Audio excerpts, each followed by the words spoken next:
What's up, y'all? And welcome back to Earth is Ghetto. I'm your host, Love and Baby. The planet is still planeting. It is Thursday, March 12th, and first things first. If you made it here today, give yourself some credit. Seriously. Life has a funny way of dragging us through the mud, charging us a convenience fee, and then expecting us to smile in traffic. But you're here.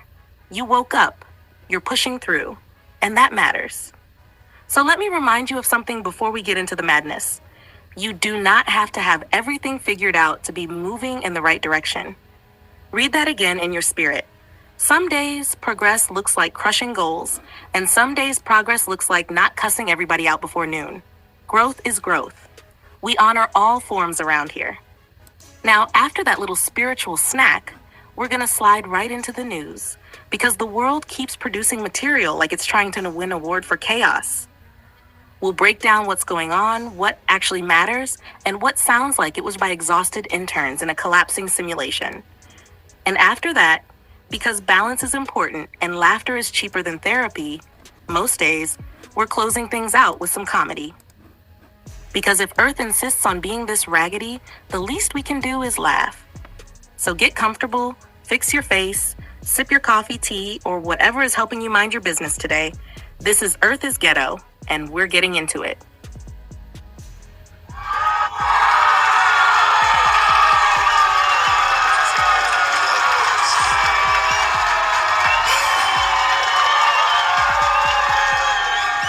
I just don't get it.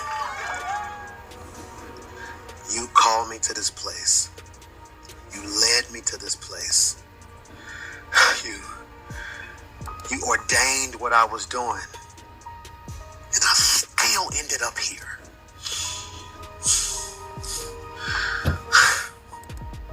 Robbers, killers, criminals.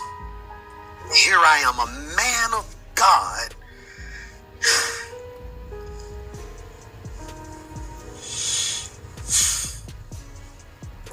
I arrived here on a mission.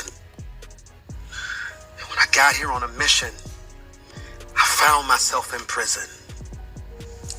I don't know who's listening to me, but have you ever been in God's will and ended up in something you didn't plan on? One of the greatest mistakes we make is we think that being in God's will and being in purpose will keep you out of trouble. And I've lived now long enough to understand that sometimes trusting God and staying focused will put you in a fight. Sometimes staying focused will put you in the direct path of the devil. Sometimes staying focused will put you in a fiery furnace. You don't believe me? Ask the 3 Hebrew boys. They were remaining focused and ended up in a fiery furnace. Ask Daniel. Daniel who stayed prayed. Daniel who trusted God. Daniel who never wavered, who fasted, who prayed, who sought God, who told the enemy no, who remained faithful, yet Daniel ended up in the lion's den. I just don't get it. How do the 3 Hebrew boys remain focused and end up in a fiery furnace? How does Daniel remain focused and end up in a lion's den? How does Jesus remain focused yet ends up on a cross? A lot of guys say that they want to grow a nice, thick, healthy beard, but they don't want to put in the work. It's because one of the greatest mistakes that the enemy wants you to realize, he wants you to believe that if you ever get in God's presence, you won't have a fight. And so many people end up frustrated, depressed, confused, overwhelmed, because the moment they begin to trust God, the moment they begin to live right, the moment they begin to tithe, the moment they begin to fast, the moment they begin to pray, all hell breaks loose. I don't know who's listening to me right now, but if you've ever caught hell after you trusted God, you need to type me. If you ever caught hell after you began to pray, you need to type me. Because so many people believe that if I give my life to Christ, if I serve God, if I go to church, if I live right, I won't go through anything, when the truth of the matter is, the closer you get to God, the worse the devil shows up. The more you pray, the more he tries to drive you crazy. The moment you pay your tithes, think about it.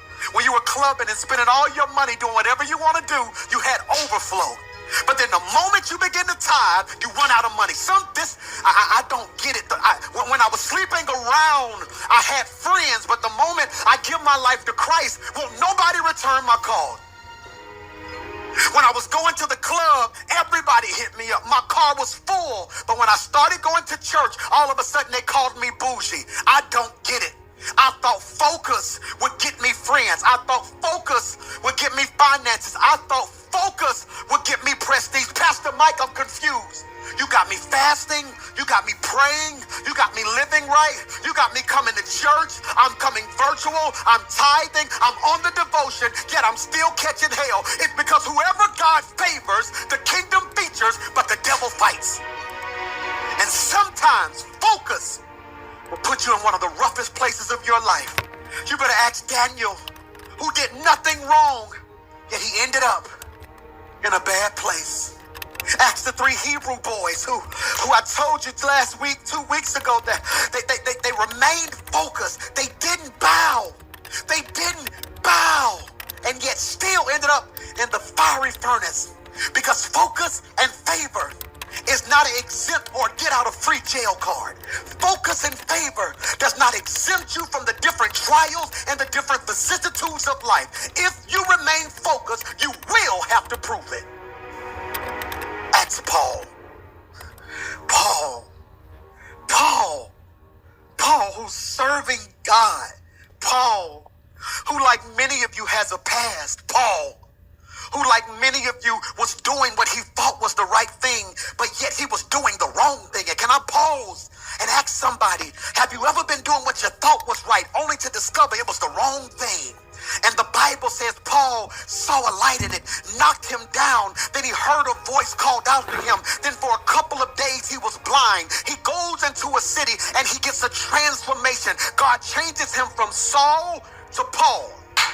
From Saul to Paul. God says, I have to change your name because I'm changing your assignment. I'm going to say it again. I have to change your name because I'm changing your assignment. And I would like to submit to somebody watching me right now that the thing that you need to be praying about God most isn't a new house, isn't a new car, isn't more money. You need to be asking God for a name change. God, take me from poverty to prosperity. Take me from stressed to blessed. Take me from depressed to self-esteem. Oh, I don't know who I'm talking to, but God, I speak a name change. God, I need you to change my name. Change my name. This is why grandmother would say, things I used to do, I don't do no more. Places I used to go, I don't go no more because I've been changed. And I don't know who I'm talking to, but I'm getting excited. Why, Pastor Mike? Because when God changes your name, he changes your assignment. And when he changes your assignment, it aligns you for destiny. I'm going to say it again. When God changes your name, he changes your assignment. And when he changes your assignment, it puts you in alignment with your destiny. And I don't know who's going to receive this, but 100 of you need to just type, preach to me, Pastor. God says, I am aligning you with your destiny. The reason people are irritating you, the reason people are frustrating you, the reason you don't go certain places anymore, the reason you can't stand hanging around people is because they don't know your new name. And when they don't know your new name, they cannot comprehend your assignment. And when they cannot comprehend your assignment, they cannot come with you to your destiny. And I want to submit to you, because of the new name and the new assignment and your destiny, it may put you in a prison. Prison. I feel like these walls are closing in on me. I'm used to being free. I'm used to being able to come and go as I want to, but I'm in prison. I'm used to better conditions than this. I'm just used to being free.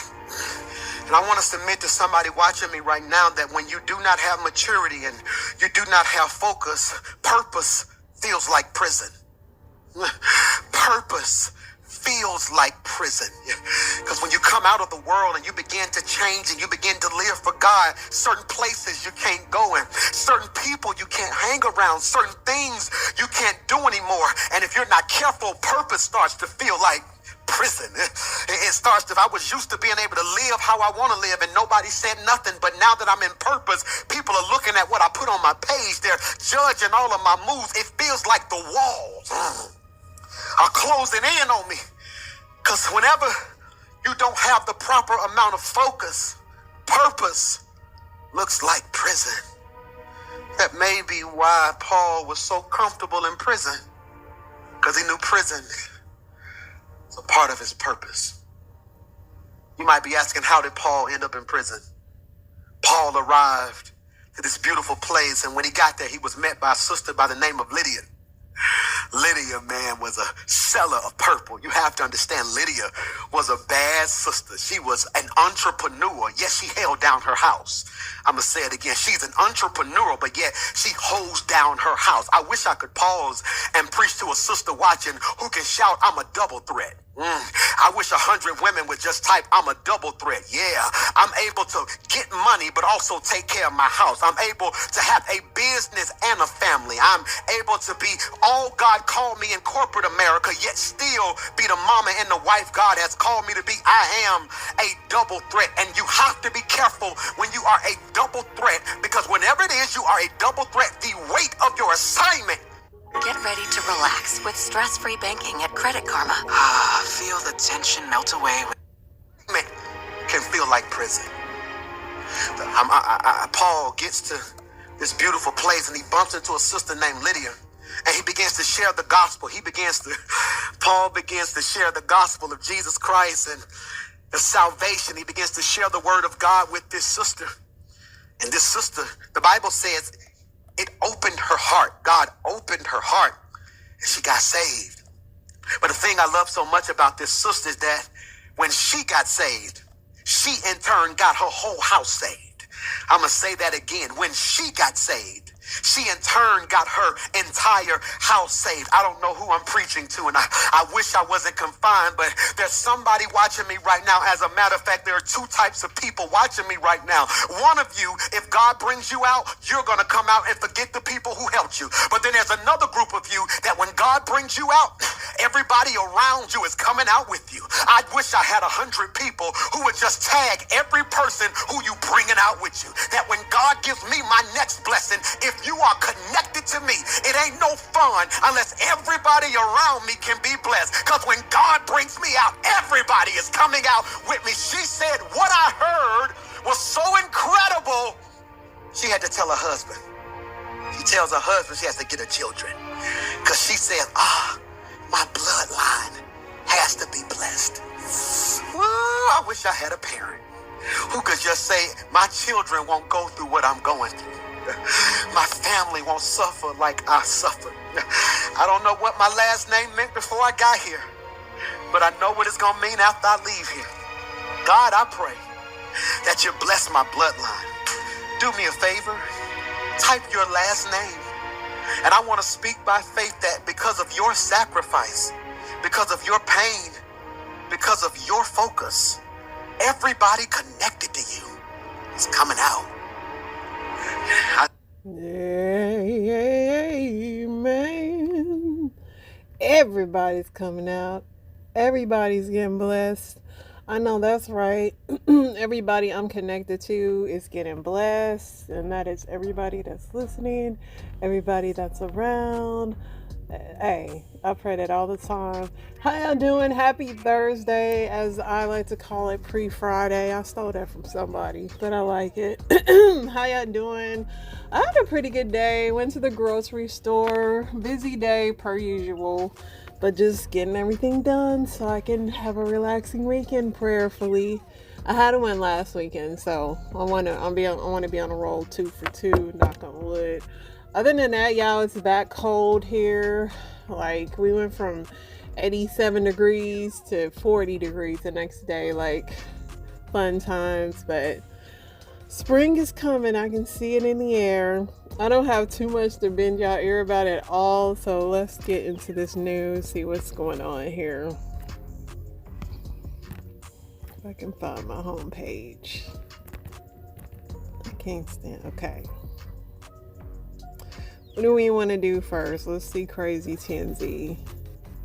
They say Epstein had a baby. I don't know, but he might have a child out there, which is dangerous. But this woman claims that Epstein assaulted her for years when she was 16, told the feds Epstein once pointed a photo of a blonde woman displayed inside a New York City mansion and told her it was the mother of his child.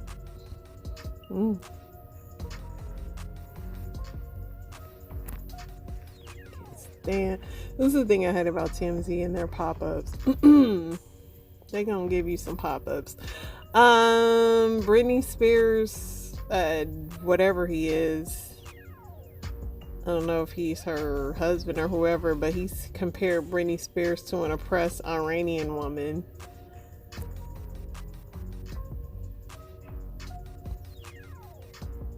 Yeah, he's her ex-husband. He said he saw similarities in the way women in his country's society are oppressed in a way that the way Britney has been oppressed as well. Okay, Sam. Seemed like you haven't been in Iran for a long time. Jack Osbourne named his baby girl after his dad, Ozzy. Mama June's daughter, Pumpkin, got her OnlyFans. She said she gotta make her some money too, cause she ain't never getting no real job. I ain't mad at her. If y'all wanna subscribe to her page, why not? Kim and Chris said they did not collude to produce a tape with Ray J.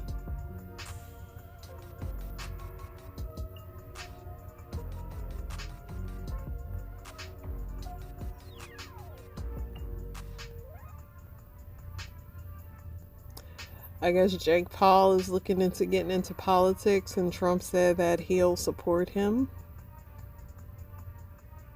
Shia LaBeouf is in Rome for his dad's baptism. Is Shia done? Like, I don't know who's gonna put Shia in another movie. And I thought he was a really good actor, but maybe he was never acting. The man is kind of cray-cray. Bill Cosby's accuser of my son's alleged drinking can't be used to discredit his testimony. I guess Donna Mostinger's lawsuit against Bill Cosby is taking yet another dramatic turn. Cosby wants to use evidence her son Jeff is an alcoholic with childhood trauma to undermine his testimony.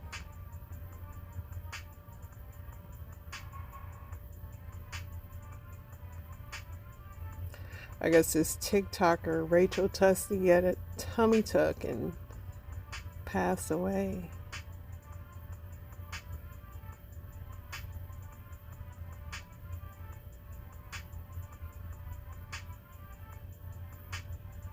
Mickey Rourke blames a rodent problem for not paying his rent. One thing about Mickey, he gonna have him a lace front on. I don't know why he don't just shave his head.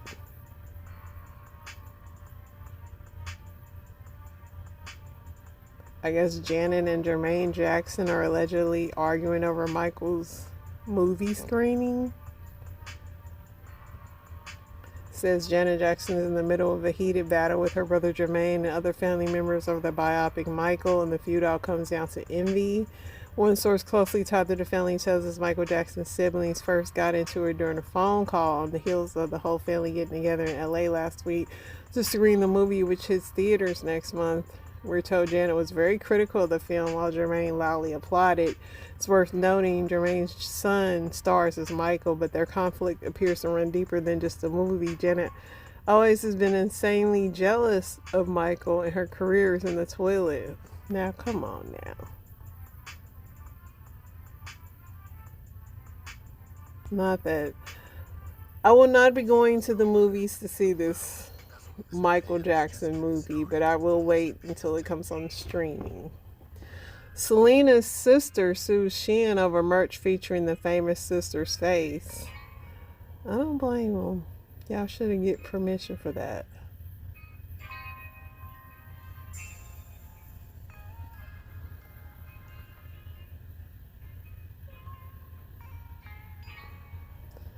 So Pam Bondi supposedly moved to a military base because she's been getting threatened from the cartel and other people. So she's hunkered down. So this is the prankster who avoided charges for unaliving his teacher. He put like a bunch of toilet paper in the teacher's yard, and the teacher like tripped over it and passed away, which is crazy. Poor guy. He tripped over it. He tripped over it, and a car hit him. And the street was raining, and he slipped. The whole thing is just horrible.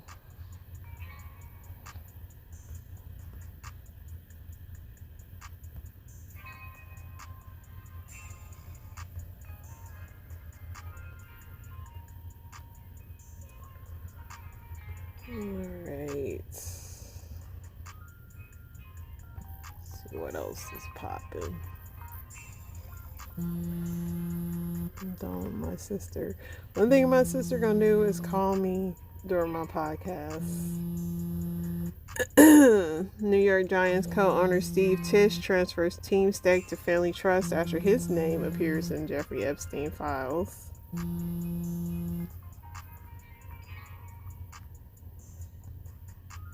Trump administration asked the Supreme Court to end deportation protections for 350,000 Haitians. They still trying to get them Haitians up out of here. FBI warns Iran may attempt a drone attack on California from vessel off of the U.S. coast.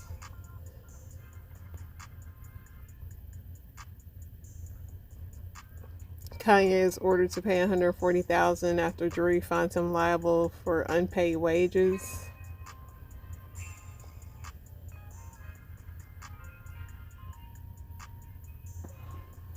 Brian McKnight is taking legal action against Ricky Smiley Morning Show over on-air accusations about his parenting. Faison Love calls 50 Cent the biggest, toughest fraud ever, claims he isn't making money from his TV shows. Former high school coach Travis Turner still missing months after child porn investigation kicked off.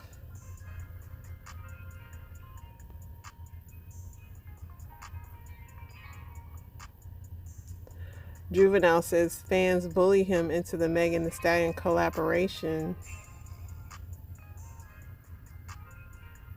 That's a decent song. I'll listen to it.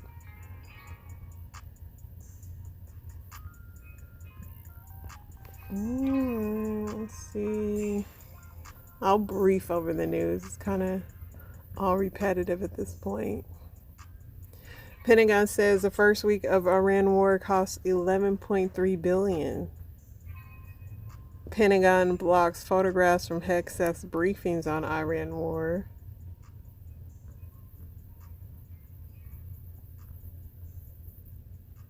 Trump says we've won the Iran war. That fast.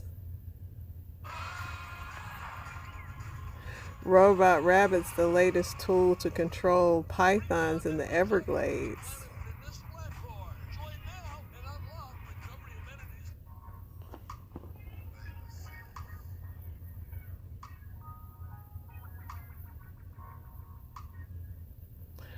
Alright, let's see what I liked on Reddit, y'all.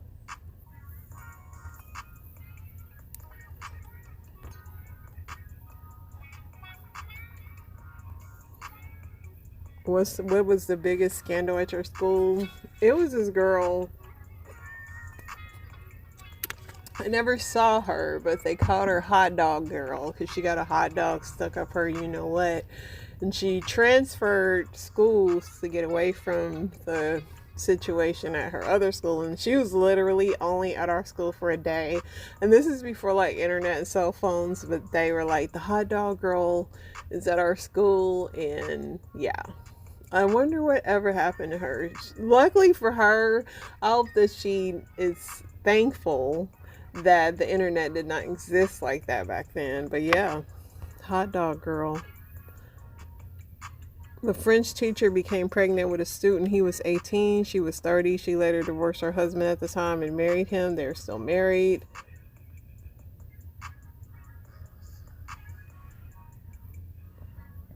Student tried to carjack a teacher in the car park. Another student got arrested and sent to prison for money laundering and selling drugs.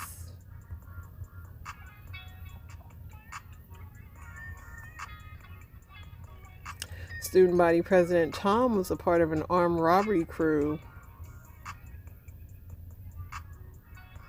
Our gym teacher got caught dating the English teacher. Both were married to other people. Girl rigged the homecoming ballot so she was a finalist for Queen against 3 other ugly, unpopular girls. Teacher found out, and well, we had to revote, and she changed schools to avoid embarrassment.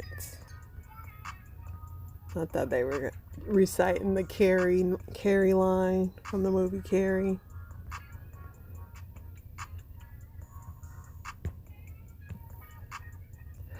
What's the weirdest interaction you had with a complete stranger? So today when I was going to Walmart, this guy, he wanted me to like roll my window down. Of course I didn't. And then I ignored him while he was like standing on my passenger side on the corner. And then he got mad. He was like, "Are you really not rolling?" Like I literally had to peel off to get away from him because he was mad because I wouldn't see what he wanted. Number one, it was 30 degrees outside. Number two, like, who are you? Of course I'm not rolling my window down for you. Like, sorry. Somebody said I was walking around Manhattan and some guy in a bright tie-dye clothes locked eyes on me and said, "I'm gonna grab your dick," and then reach for my loins. I recently overheard behind a deli counter at Walmart 2 employees aggressively arguing with each other at the length who was less tired between the 2 of them.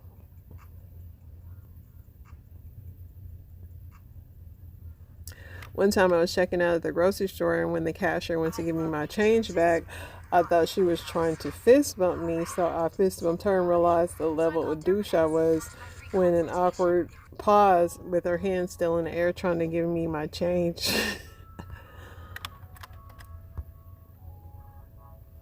I was sitting on the beach front bar patio in Hermosa, California. There was a long line to get to the bar. The smoking girl climbs over the counter patio barrier and sits at my table. The bouncers come over and she said she was my girlfriend and had been at the table. She started making out with me to prove it. We hung out for a while, hooked up. Then I never saw her again. You played that cool. She must have been cute. What was the best thing that's happened to you this week so far? My husband bought me flowers and I rode my bike. Those were like my 2 favorite things of the week. It was a good week. Talking to my best friend and having a Chinese takeaway on Monday. Sold the house in 5 days for a really good price. Woke up before my alarm clock. Waking up every day is a blessing.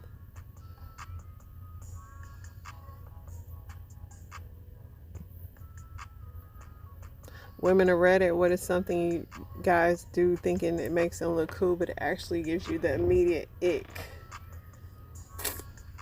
I don't like when men like change their voice octave when a woman's around. I don't like it. And it's so obvious. Saying they're alpha, wearing their pants too low. That thing where they tuck their wiener between their legs to look like they have a vag. Aggressive driving. Wearing baseball caps like off their head. Hard drugs. Using the word ick. Bad form at the gym. Yeah, when a man is like, you know, he don't work out, but he's like trying to show out, like, don't like that.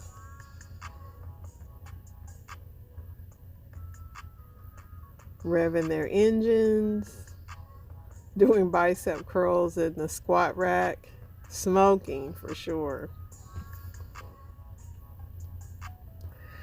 So this guy says his new partner is asking for money. Should he be concerned? I met a girl on a dating app. She seems perfectly normal, definitely a little shy. We went on a date for 6 hours where we mostly just talked. I pay for our food and activities, all adding up to $80, so nothing too crazy.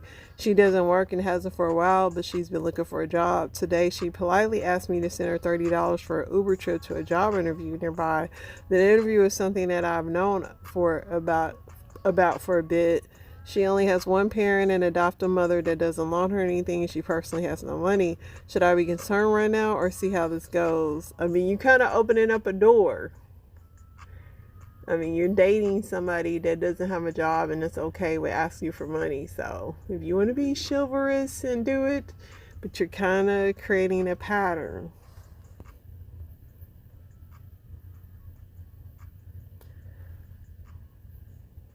Somebody said, stop. Don't be used by someone you really don't know. The fact that you know all her like financial troubles too right off the bat, it's kind of red flag material big time. Like, for real, she really shouldn't be dating. She should be focused on employment.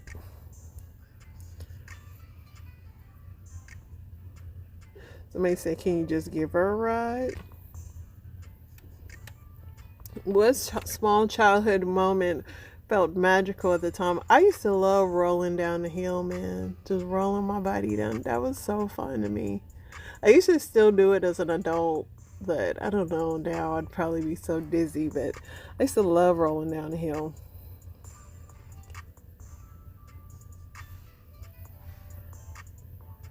Playing football in the rain, ice cream truck music, Christmas morning, Saturday morning cartoons. I do miss me some Saturday morning cartoons. Going to Blockbuster on the weekends. Losing track of time. Fishing.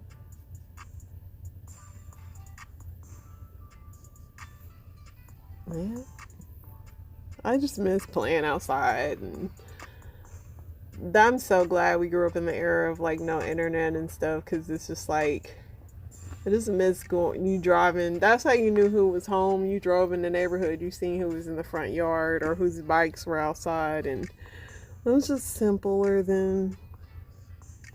What's the craziest thing you've done in a relationship? Get married. Like, why?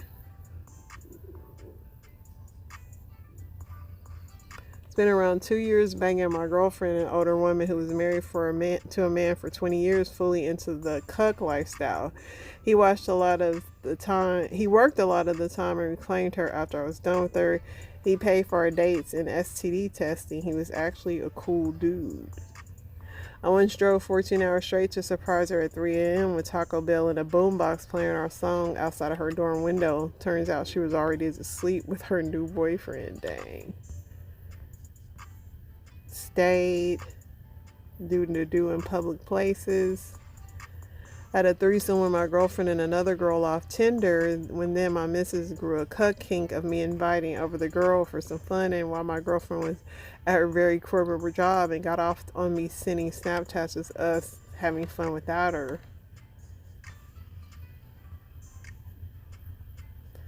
This whole cuck thing is new.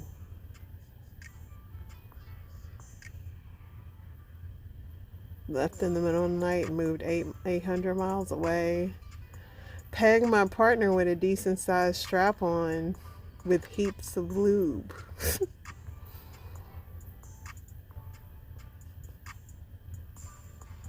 Somebody said her sister, it was her idea. BDSM.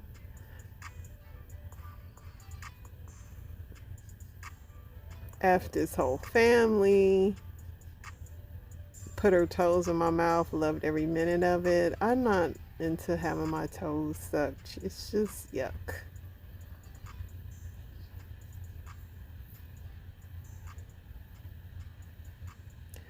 My ex and I performed analingus at the same time on each other. No clue what that is. Don't want to know.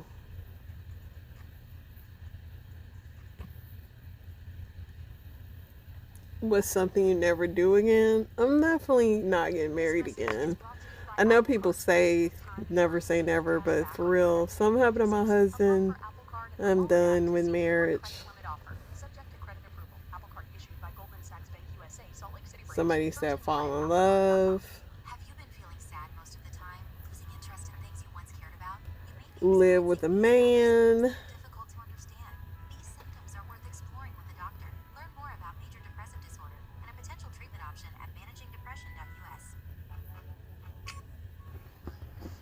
Somebody said heroin, snorkel in a dirty lake. Why would you think you would see anything in there? What's something coworkers do that annoys everyone but no one says anything about it? Just come in immediately talking. Like, as soon as you come in, you gotta like have this $100 million, like, can we sit down first, log in, see what emails we need to read? Like, I'm okay with a like casual chat, but just right off the bat, just, or the ones that just be in everybody's business. Don't like that too. They keep the sound loud across. Yeah, I can't stand when people don't listen to stuff with their headphones either. Small conversation, one of my biggest pet peeves. Messy people too, not cleaning up after yourself, like if you microwave something, and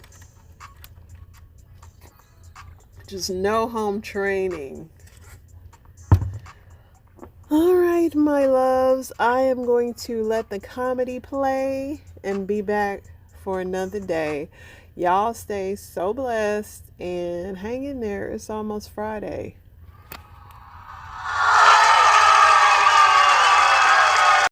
Sunday, y'all all right? You good? Everybody straight? Y'all look nice out here, man.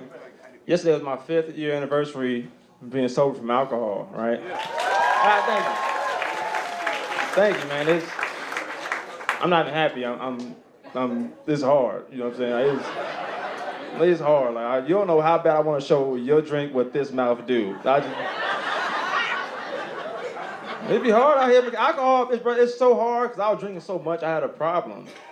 I had to stay away from alcohol. You know how hard that is? Alcohol's everywhere. It's the only drug. You can see this drug in every grocery store.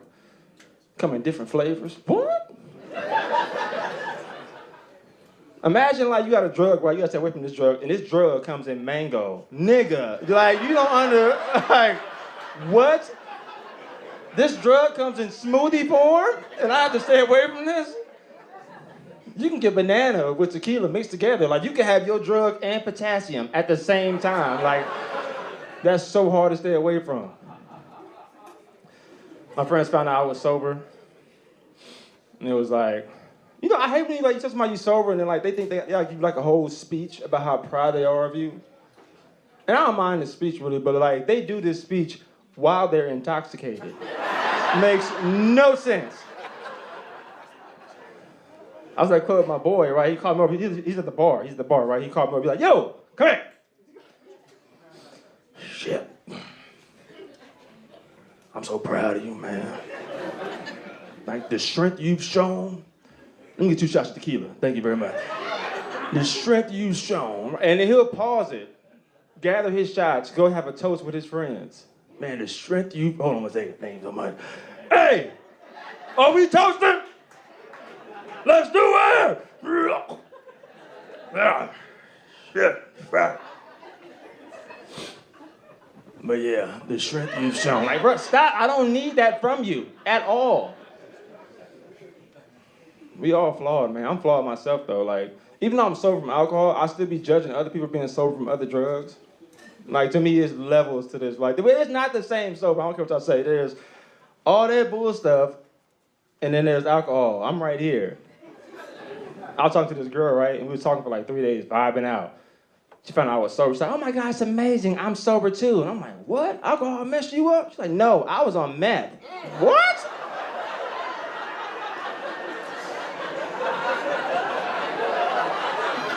We was holding hands like, what? Fucking animal? Ugh.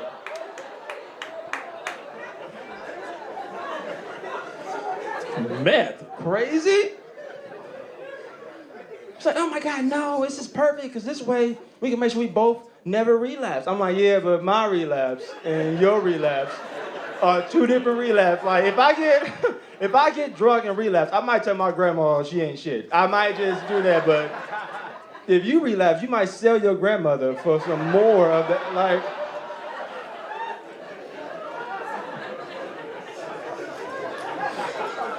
It's crazy how we all judge, like, other drugs.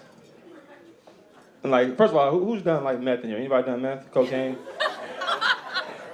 Yeah. You would never do it, right? But I think you would if it was presented the right way. Because in America, we'll eat some poison, we'll drink poison if you present it the right way. I'm telling you, man, it's truer than true. You present the right, oh my God, listen, somebody could just come to you right now with a bag of cocaine. Hey, you want this cocaine? Like, no, I have never had cocaine. Get it out of my face. You like, oh, this ain't no regular cocaine. This one comes in mango. You like, really? Let me see. How'd you get the mango in there? Let me see. Girl, taste just like mango. I need 7 for me and my kids. Like, that's how easy it is. We all do it too. You go to your favorite restaurant. You got the same stuff. A little bitty note that tells you it's some poisonous shit in this building. Chemicals that can cause cancer. If you pregnant, your baby might come out fucked up. And y'all be like, damn, that's crazy. Make my shit well done. Like, that's all y'all do. If it's presented the right kind of way, y'all can get away with it. I wish I knew the effects of alcohol too. I wish I knew that. I wish it scared me more. The commercials didn't even fun. The commercials would be like niggas, titties, liquor. You be like, I gotta have this drink. I wish it was more scary. Like, you know, like them cigarette commercials with the lady with the hole in her neck? I ain't never had a cigarette since I saw that commercial. Like, you could be smoking one, you be like, oh, shit, hell no. Because every commercial be the same commercial every time. It's like a view of her house, right? Her house. And you can't even see her yet. You can just hear her struggling to breathe with the oxygen tank, right? You just hear.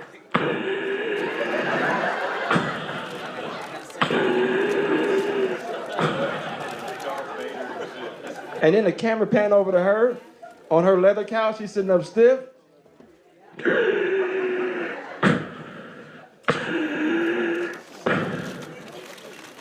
I've been smoking cigarettes for the last 45 years. Quitting cigarettes is so hard. I've tried to quit, but I can't. Because I recently found out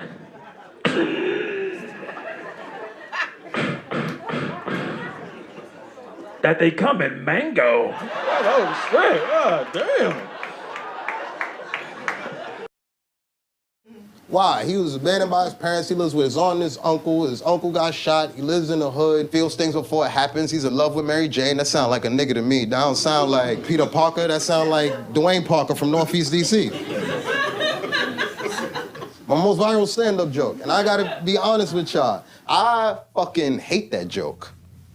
I do, because I'll post it, and sometimes people who are not black laugh too hard at it. You know what I mean? Like, oh, that is a nigga. Like, it's very... it's weird the type of laughs that I get from it, you know? Like, the way y'all laugh was pretty, standard because y'all progressive. Y'all gave a very progressive laugh to it. Like, we're gonna laugh at the structure, but morally, that's wrong.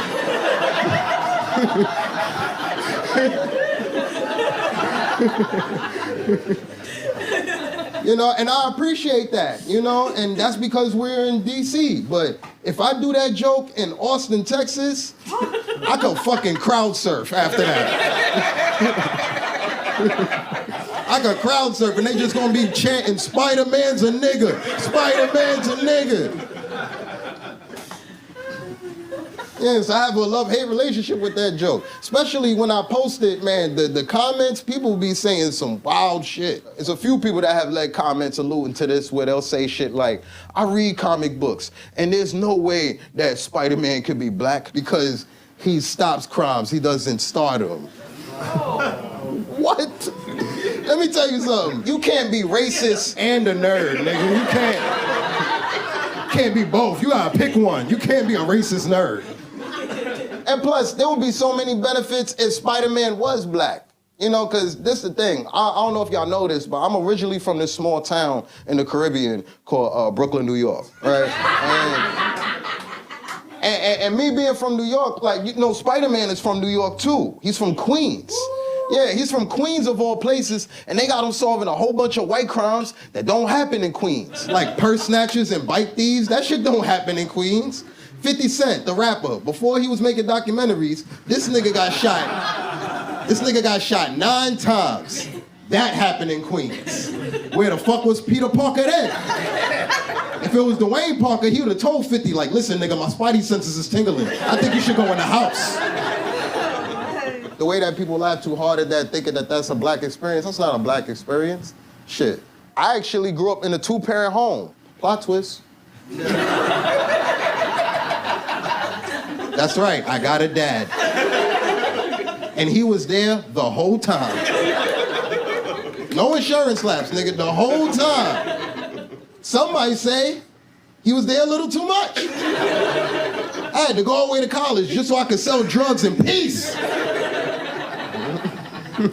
He hates that joke.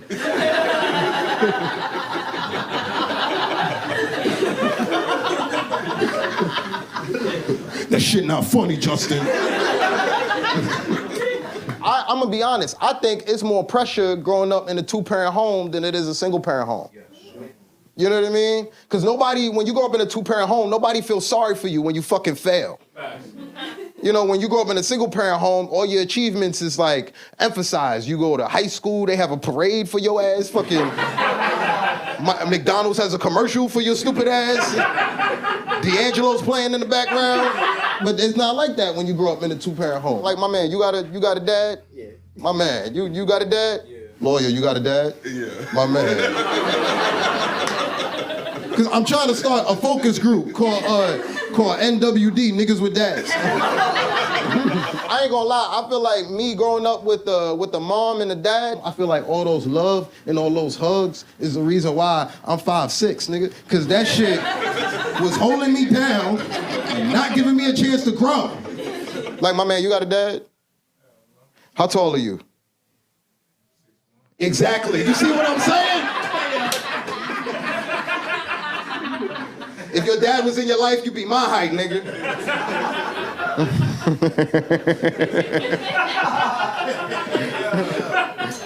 I am so high. This is fun. You get certain superpowers that you don't get in the 2-parent home. Like, look at all the superheroes. Spider-Man background, fucked up background. Superman got a fucked up background. His parents just sent him to a whole nother planet and shit. You know what type of superhero you get when you grow up in a 2-parent home? Luke Cage, that's what you get. And he was only on Disney Plus for 2 seasons, that's it. That's it. He don't even save the world. He just saved Harlem. He just saved a part of New York City. That's like if it was a superhero in Baltimore and he was like, I'm only saving niggas over West. I'm like...